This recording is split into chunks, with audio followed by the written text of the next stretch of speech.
Bonsoir. Au sommaire de cette édition, l'organisation d'élections crédibles dans la sous-région. Les experts ouest-africains sont en concertation à Conakry. Plus de scrutins bâclés, c'est l'objectif de la rencontre.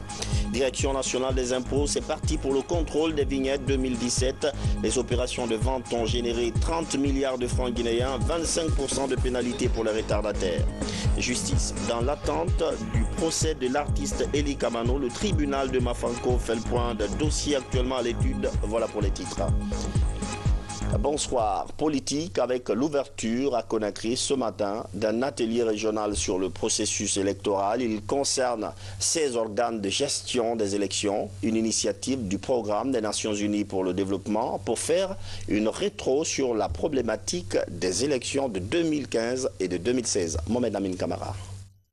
Entre 2015 et 2016, la sous-région ouest-africaine a enregistré une dizaine d'élections, des scrutins jugés plus ou moins crédibles. À Conakry, les représentants de 16 commissions électorales africaines réfléchissent sur la problématique des élections. Il s'agit de tirer les leçons des précédents scrutins pour pouvoir apporter les réformes nécessaires sur les modes de fonctionnement des organes de gestion électorale. L'organisation des élections en Afrique suscite toujours un réel débat sur la recherche d'un consensus, sur la formule idéale adaptée à chaque contexte spécifique. Ceci renforce la nécessité de continuer à apprendre des autres et à tirer les leçons de manière à faire avancer les réformes nécessaires, notamment sur les structures, les rôles et fonctions, mais également sur leur renforcement de capacité par rapport à de nombreux aspects qui sont clés pour la réussite des élections, comme par exemple la capacité de dialogue et de communication avec les partis politiques.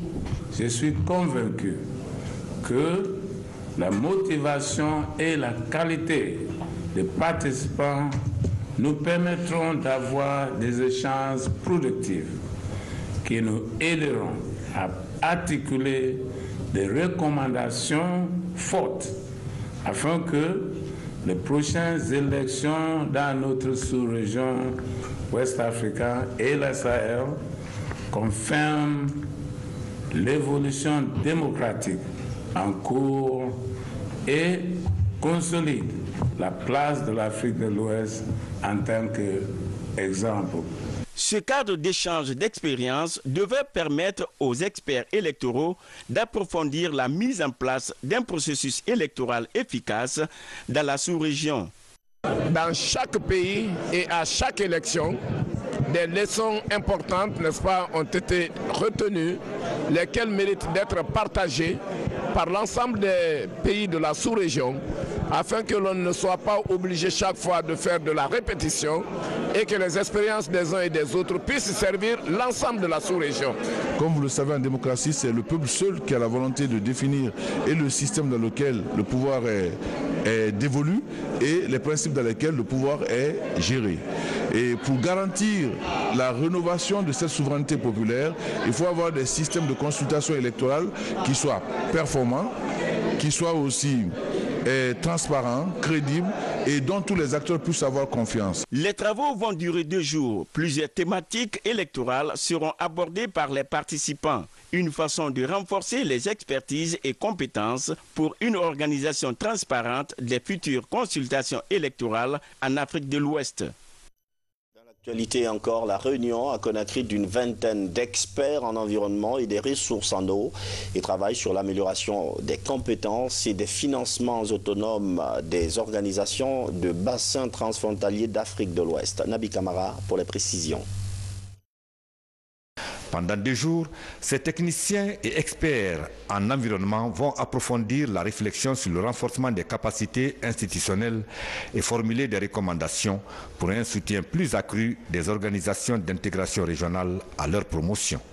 Vu le profil de notre région, caractérisé par une grande interdépendance hydrique, les organisations de bassin ont un rôle crucial à jouer pour assurer une gestion équitable des ressources en eau entre les États.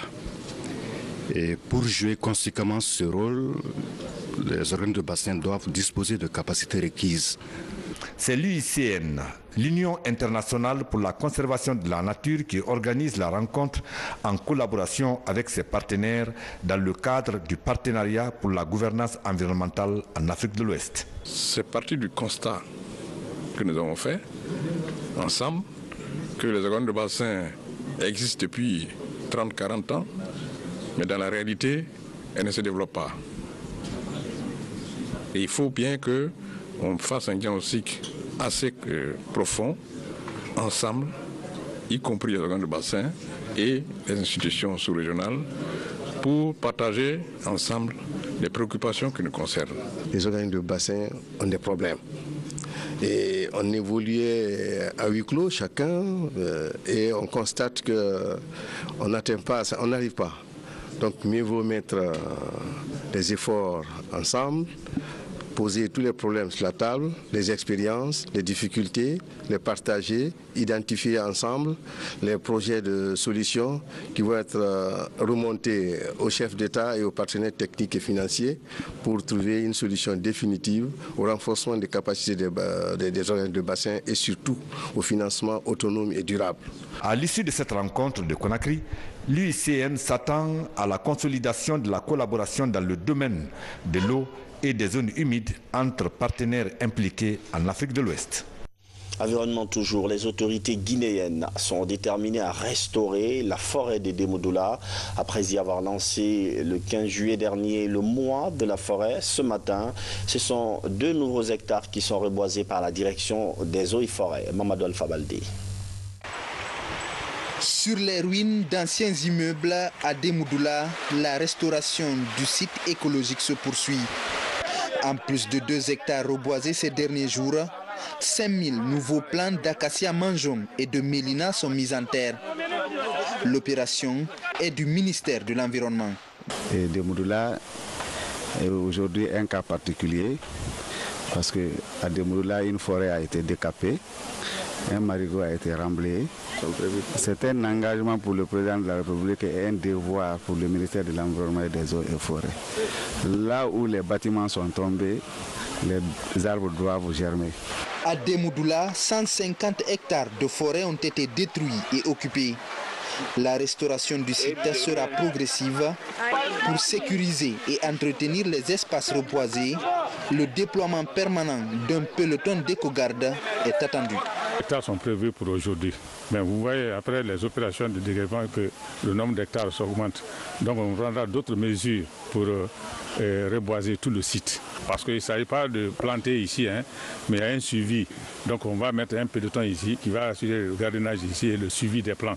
Parce que les gens sont capables de venir déplanter, saboter par les actions, ils mettent un peu pendant toutes les opérations pour empêcher les plants de se développer.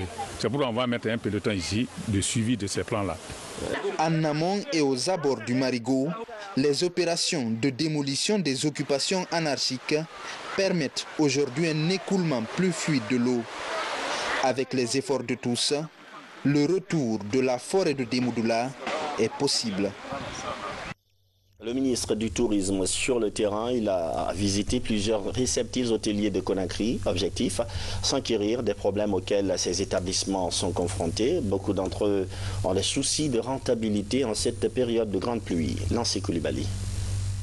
Cette visite du ministre de l'Hôtellerie, du Tourisme et de l'Artisanat intervient après la réouverture de l'hôtel Sheraton.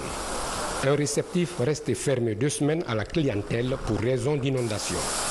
En cette période de grande pluie, les eaux de ruissellement drainent les immondices dans les caniveaux souvent bouchés. Les eaux débordent et inondent ensuite la devanture de l'hôtel. Même si les installations ne sont pas pour le moment touchées, des mesures urgentes et définitives méritent d'être prises. Nous sommes là, mon cabinet et moi, pour constater l'effectivité de la réouverture de l'hôtel Sheraton. Vous savez, il y a 2 ou 3 semaines de cela, l'hôtel avait subi une inondation suite aux eaux pluvieuses et aux eaux de pluie qui viennent de la côte en emportant les ordures avec.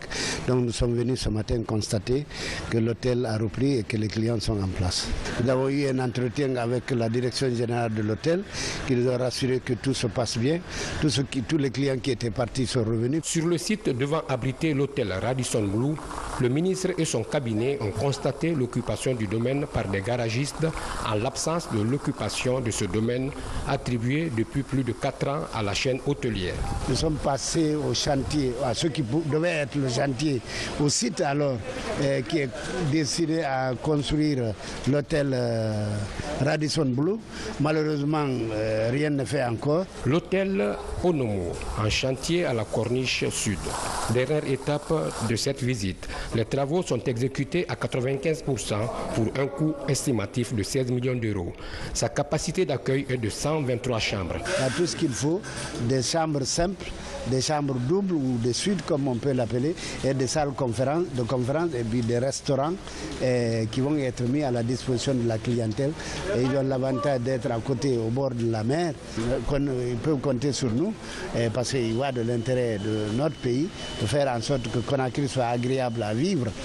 Toutefois, la délégation ministérielle s'est étonnée devant les grands travaux en cours derrière la clôture de l'hôtel dans un début d'aménagement. Si rien n'est fait pour faire face à cette situation, la zone s'exposerait à de graves inondations. Vous avez dû le constater sur les images, Conakry enregistre beaucoup de pluie ces jours-ci, une période pas très favorable pour la pêche.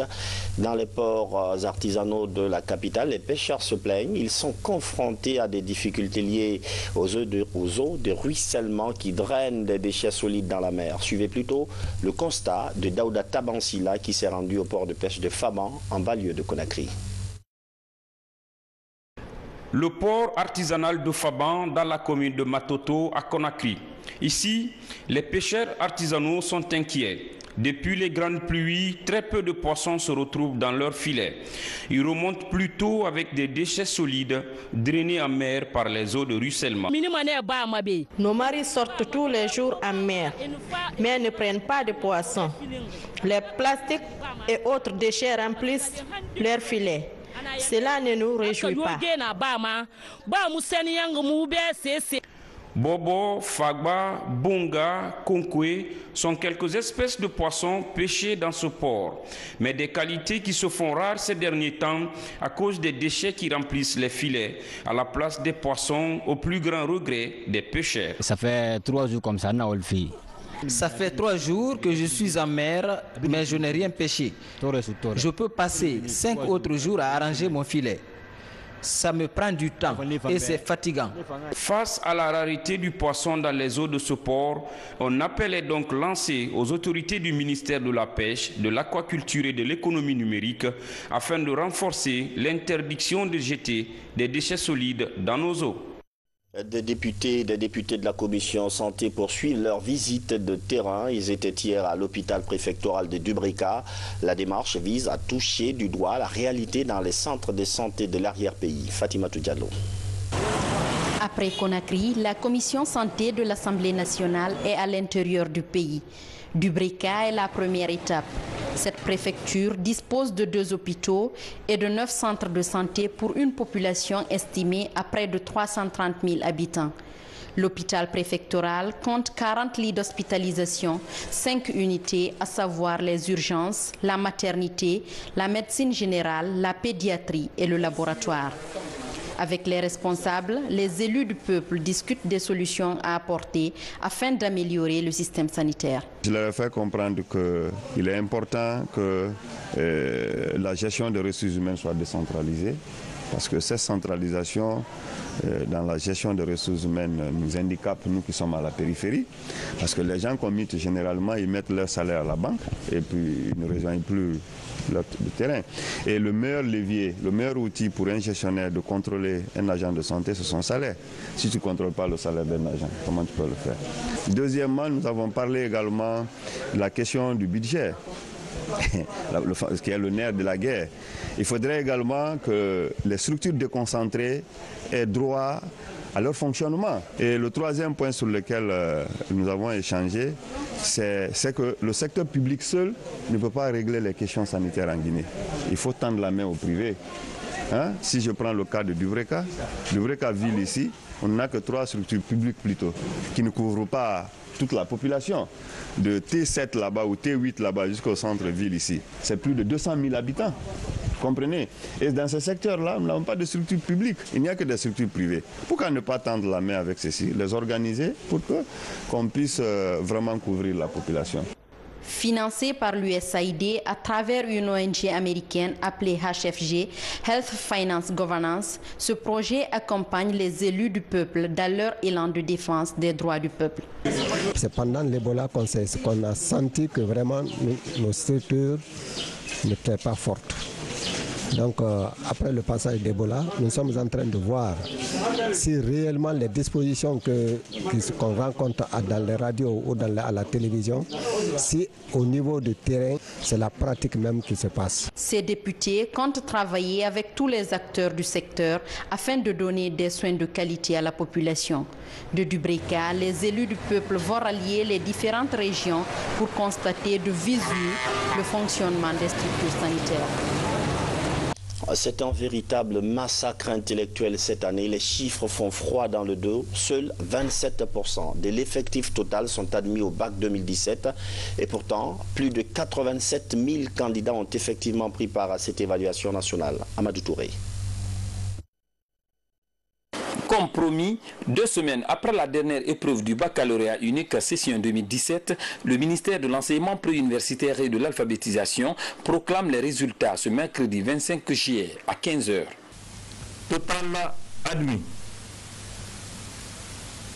Sciences expérimentales, 3299, dont 1021 filles. Sciences mathématiques, 5618, dont 1462 filles. Sciences sociales, 14 250, dont 3698 filles. Sciences expérimentales franco-arabes, 50, dont 14 filles. Sciences sociales franco-arabes, 439, dont 51 filles. Taux de réussite. Sciences expérimentales, 14,98%. Sciences mathématiques, 23,46%. Sciences sociales, 35,96%.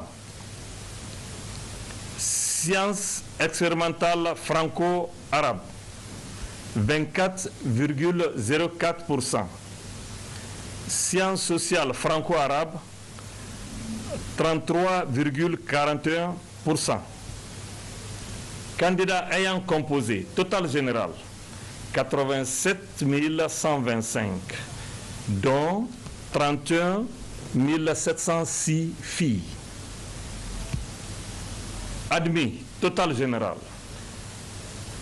23 656, dont 6 246 filles, soit un taux de réussite globale de 27,15%. Ce sont des examens organisés dans un contexte particulier, caractérisé par des réformes en vue de la qualification de l'école guinéenne. Les résultats de l'examen de fin d'études élémentaires de brevet que nous avons déjà proclamés et ceux du baccalauréat qui vont suivre maintenant doivent nous permettre de juger de la qualité de notre système éducatif et de nous remettre en question. La volonté affichée de son Excellence, Monsieur le Président de la République, est de faire de l'école guinéenne le centre de formation d'une nouvelle élite. Son souhait est donc de voir nos bacheliers concurrencer leurs homologues des nations développées. Avec la publication de ces résultats, le ministère compte ouvrir les classes ce 15 septembre 2017. Et pour comprendre l'immensité du désastre, il faut simplement rappeler que sur les 87 125 candidats, 63 469 ont échoué à ce bac 2017. Dans l'actualité encore, plus de 30 milliards de francs guinéens. La vente des vignettes 2017 produit des résultats et ce n'est pas fini. Le ministère du Budget a lancé ce matin la campagne de contrôle.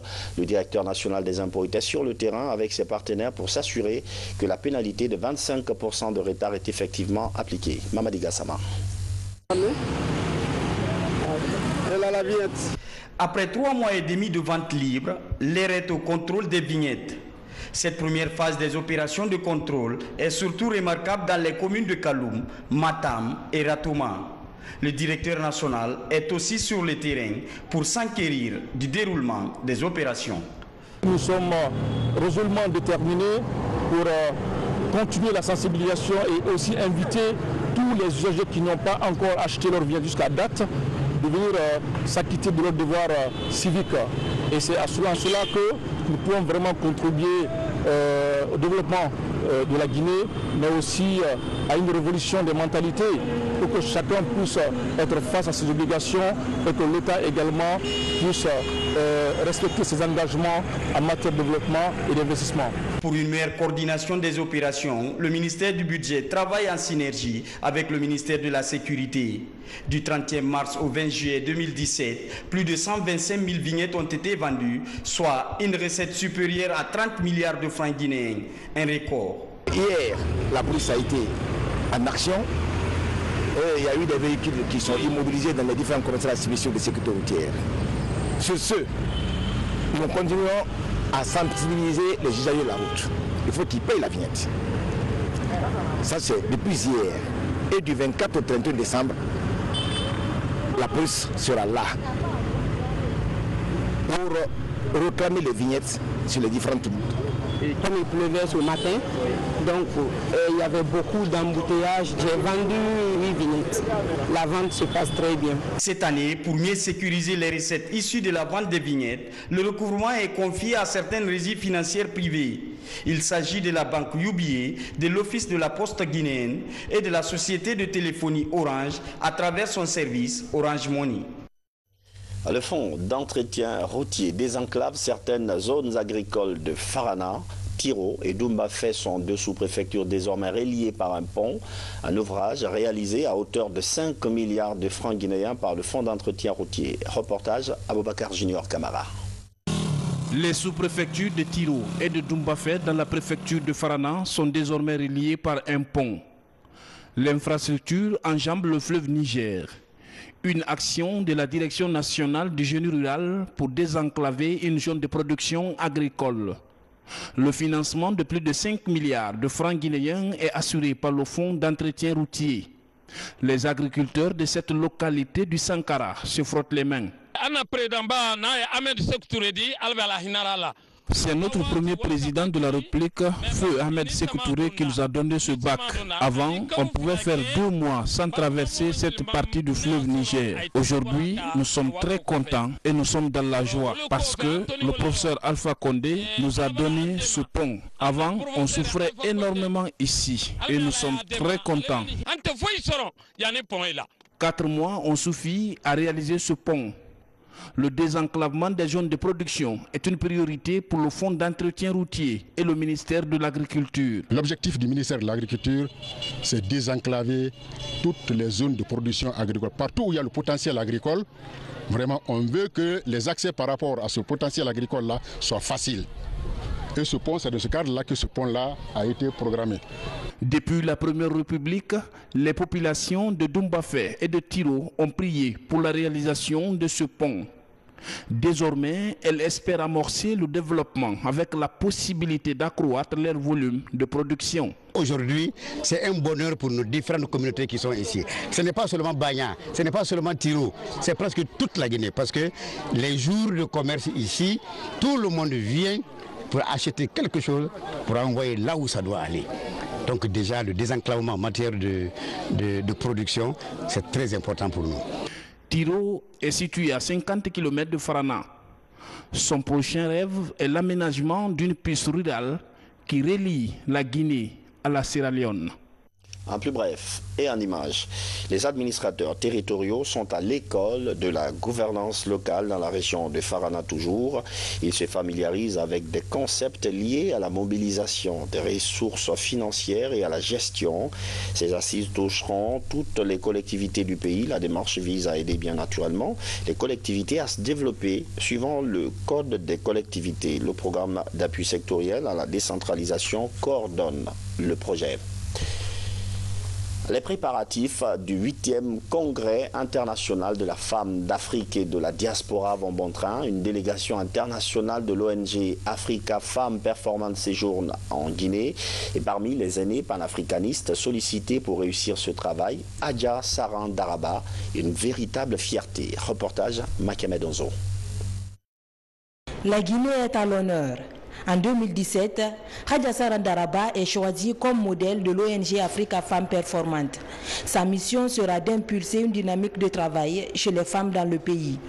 L'ONG Africa Femmes Performantes magnifie chaque année les performances d'une femme africaine sur le continent ou de la diaspora.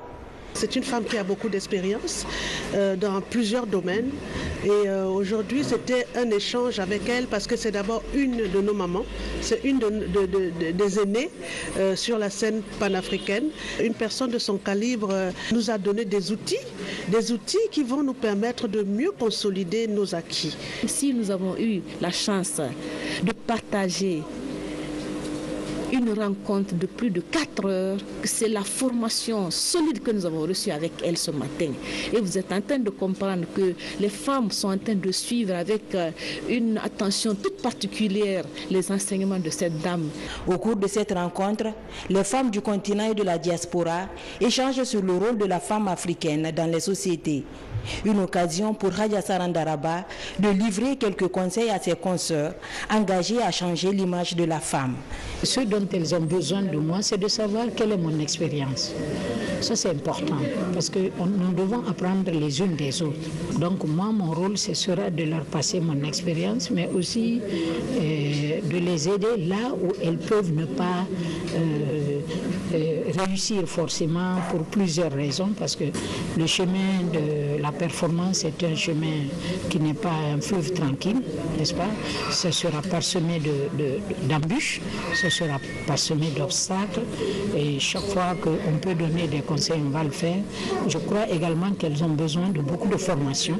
Moi, je mettrai mon ONG et mes relations à disposition pour qu'elles puissent avoir cette formation qui est dans plusieurs domaines, mais aussi le réseautage, les mettre en contact avec d'autres groupes de femmes dont elles peuvent tirer profit. L'ONG Africa Femmes Performantes est créée en 2003 à Paris. Elle prépare à Conakry le 8e congrès panafricain des femmes. L'expertise des associations féminines africaines qui se sont affirmées sur le plan national et international sera valorisée au cours de cette rencontre. Bientôt, le passeport biométrique guinéen aux États-Unis, l'opération de recensement va commencer. C'est du moins ce que nous apprend Ben Bangoura, un de nos correspondants au pays de l'oncle Sam. Suivez. Fatoumata Bari est une Guinéenne qui vit aux États-Unis depuis plusieurs années. Faute de passeport, elle a eu du mal à se déplacer à l'étranger. Mais grâce à une mission de la Direction nationale de la police de l'air et des frontières à Washington depuis le 3 juillet dernier, son problème sera bientôt résolu. Depuis 25 ans comme ça, oui. Que je suis là, 25 ans, je parle de passeport. Donc ça c'est une bonne nouvelle. Oui. Les gens pour venir ici, quoi, pour donner les Guinéens le passeport ici. Je suis très très contente. Et puis le passeport là, c'est très bien. Fatoumata Bari est donc parmi les nombreux Guinéens qui peuvent désormais se procurer librement les nouveaux passeports biométriques guinéens. En tout cas, c'est l'objectif des autorités du pays, permettre au maximum d'expatriés d'obtenir ces documents.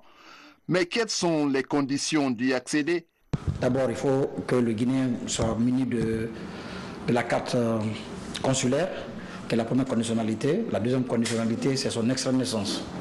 La troisième conditionnalité, il faudrait que ce Guinéen qui postule pour avoir le passeport biométrique parle l'une de nos langues. S'il est né sur le territoire, il doit être accompagné par un de ses parents qui parle nos langues.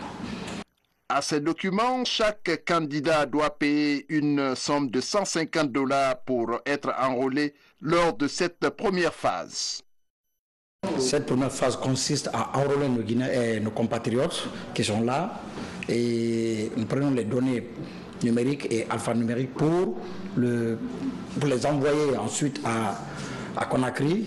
Ils vont traiter les dossiers là-bas et nous envoyer les passeports par valise diplomatique. La mission doit durer 2 mois. Après Washington, elle se rendra à New York où se trouve la plus grande concentration des Guinéens. Au besoin, elle s'étendra à d'autres grandes villes du pays.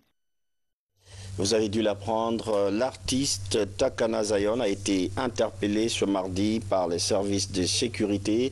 Le Reggaeman a organisé une manifestation non autorisée dans la commune de Kaloum. Quel regard le ministre d'État, conseiller personnel du président de la République, porte-t-il sur cette actualité? On écoute le ministre Tibou Kamara au micro de Sanassi Keita. C'est une situation regrettable et malheureuse dans la mesure où on aurait pu éviter cela si chacun avait fait preuve de responsabilité, de retenue et surtout se fait le devoir de respecter les lois de la République. Monsieur Takana Zion, malheureusement, a enfreint à la règle d'informer les autorités de son intention de manifester. Elle est même à l'encontre de l'interdiction qui a été faite de cette manifestation. Il est évident, dans de telles conditions, force restant à la loi, qu'il était nécessaire et même normal de l'interpeller pour l'entendre sur les motivations qui l'ont poussé à défier l'autorité de l'État et à perturber l'ordre public dans la cité. Monsieur le ministre, par rapport à ce troisième mandat que l'opposition évoque souvent, que pouvez-vous concrètement répondre? Moi, je pense qu'on ne peut pas parler d'un troisième mandat lorsqu'on est au début d'un deuxième mandat. On n'est même pas encore à la mi-mandat. Je pense que la préoccupation aujourd'hui est celle d'aller au bout de ce deuxième mandat et de faire en sorte qu'il tienne toutes ses promesses et comble les espérances des Guinéens. Plus de détails sur cette question de troisième mandat, mais aussi du dialogue politique, à retrouver juste après cette édition d'Information. Justice, le parquet de Mafanko est actuellement saisi de nombreuses procédures, notamment le cas Eli Kamano qui attend d'être jugé. Également sur la liste d'attente, le trafic d'êtres humains et un cas d'assassinat qui remonte à 2010 à Koléa. Mamadi Terna Kamisoko et Kerno Younoussaba nous font le point. Au tribunal de première instance de Mafanko, plusieurs dossiers sont pendants, dont celui d'Eli Kamano. L'artiste est visé par 2 procédures judiciaires. La dernière en date est l'attroupement non autorisé sur la voie publique. Le 19 juillet dernier, le chanteur avait été interpellé puis déféré devant la justice. Dans l'intérêt d'une bonne administration de la justice, il est tout à fait loisible de joindre les 2 procédures pour que ça connaisse un seul et unique jugement. Ça va dans l'intérêt même du prévenu. C'est ce qui a fait qu'on a jugé nécessaire, puisque dans la première procédure, il était placé sous contrôle judiciaire, et puisque la deuxième procédure ne devait pas être jugée immédiatement, donc nous avons cru devoir retenir le mandat de dépôt, ne pas le placer sous mandat de dépôt, joindre les 2 procédures en attendant que la première procédure finisse, joindre les 2, et dans les jours les plus proches, nous allons programmer les 2 dossiers. Ça fera un seul, parce qu'on aura fait la jonction de procédure, ça fera une seule procédure et ça connaîtra un seul et unique jugement. Outre ce dossier, le parquet de Mafanko a été saisi de quelques affaires concernant le trafic d'êtres humains. Depuis février, plusieurs personnes sont poursuivies et inculpées. Il s'agit d'une nouvelle forme de criminalité dans notre pays.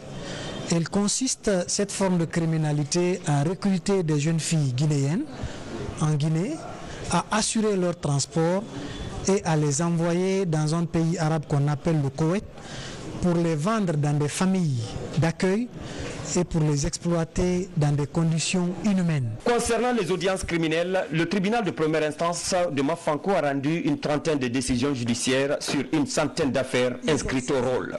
Le procureur cite un exemple des procédures de trafic international de drogue dont les coupables ont écopé entre 12 et 15 ans de prison ferme, alors que le cas d'assassinat d'une jeune fille à l'agence d'Ariba de Koléa en 2010 est en examen. Et puis en image, ce drame survenu ce mardi à Kipé, tout simplement incroyable. Une jeune dame s'est suicidée pour échapper à un mariage forcé. Ses parents voulaient l'obliger à épouser un homme qu'elle n'aime pas. Dans son cœur, la victime avait déjà un amoureux. Elle a laissé une note où elle explique les raisons de son suicide. Et pour donner à cet événement un caractère de tragédie intégrale, l'homme aussi, c'est lui, enfin, que la jeune dame aimait réellement, voulait également se donner la mort avant d'en être empêché par ses proches. Désolé, c'est sur cette note triste que nous réformons cette édition d'information. Merci de l'avoir suivi. Tout à l'heure, le ministre Thibaut Camara, répondant aux questions sur le dialogue politique et sur la question, bien sûr, de troisième mandat. Bonsoir.